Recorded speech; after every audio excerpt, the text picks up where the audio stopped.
And it's funny because you're a very talented designer, but you also have all the skills a good entrepreneur should have.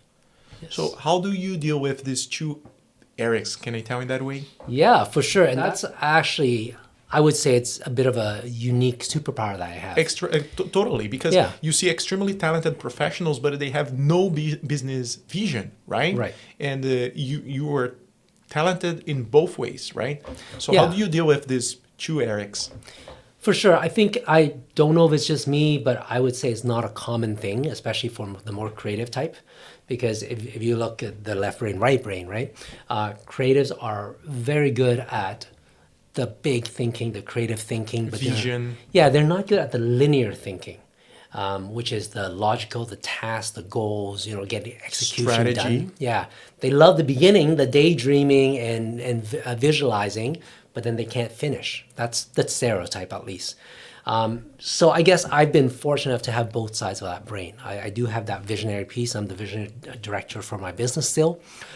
But I think it's maybe that logical side of my thinking makes me a very good project manager.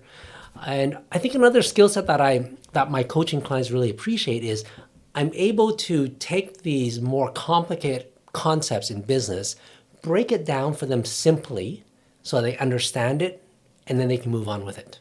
I know that some people are very technical. Like if you talk to an engineer or an accountant or a lawyer, they get very technical, and most of that just glosses over most people's heads. But I'm able to break down very simple, complicated concepts into simple analogies so that they get it and they can move on with it. That's fantastic. Yeah, so I've become this bridge between the left and the right brain. Right? That's fantastic. Yeah, in fact, because I talk with some extremely talented professionals, especially when it involves like some creativity skills. Creative people, from my perspective, they are not well organized people, right? Yeah.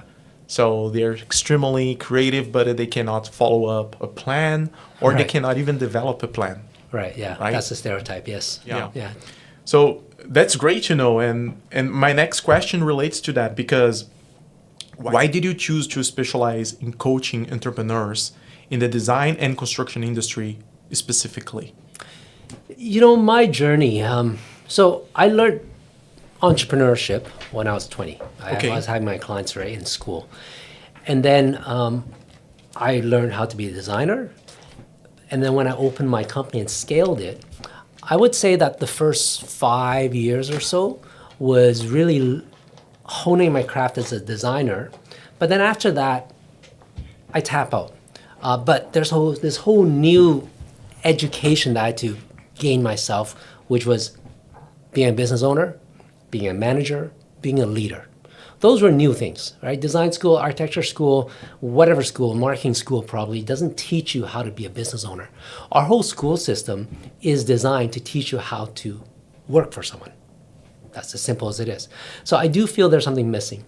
And yeah, my early years were tough, right? I wasn't making money when I started scaling it, and I had to fail over and over again. But the thing with me is, and most people I would say, is you got to learn from your mistakes, and you just get wiser over the years and over time.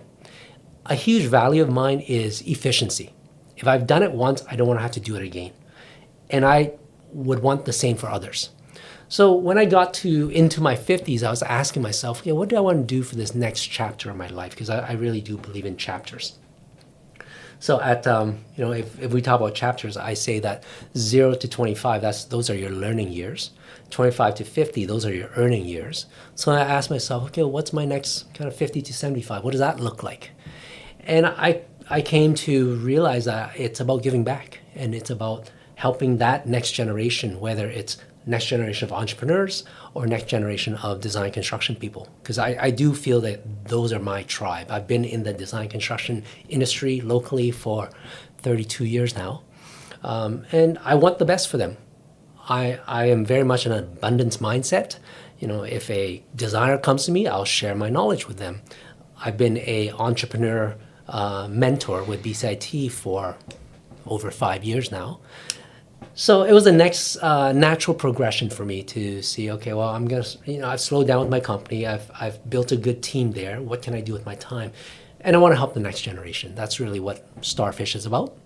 It's not building another big coaching business. I've had that with my Victoric group. Don't need that. I want something mobile. I want something almost like a passion project. If I connect with that person and if I find that they're coachable and they need help, I'm there to assist. So that's what Starfish is about. I love it. From your perspective, you mentioned that the education system was built in order to make students to work to somebody else, right? Mm-hmm. So do you think with AI right now advancing and changing the world, this education system tends to change a little bit? Do you think giving information and providing information to everybody and making it available for everybody can change the way people see how they can use information? For sure. AI is going to change the world. And I think the question is, how do we keep up with AI, if we can? Because it's exponential, right? Technology is moving so fast. And if your question is more towards what can we do with our education system to keep up with AI advancements, okay, then that's a whole other realm we can get into. I would say that for sure we need to arm our people with tools, at least know how to use AI as a tool, because if you're not using AI, AI is using you, right? So we need to get on top of it and see, okay, what can we do around this new tool that we have and how can we master it? And where's the value that we bring? And again, this is a huge rabbit hole that I probably don't want to dive into in your podcast, but I would say that you have to look at what is the differentiating factor between us, humans, and AI. AI is great. And there's now agentic AI, which basically can make decisions for you. That's a whole huge scary thing. But what sets us apart is our intuition, our emotion and feelings, the way that we can read people. Experience. Just this soft experiential stuff, quality that we have. AI doesn't have that yet. We don't know what happens in the future. Right. So I think if we focus on that and say, okay, this is where humans are good at, and this is where AIs are good at, then we might find this bridge between the new tool that we have. Right.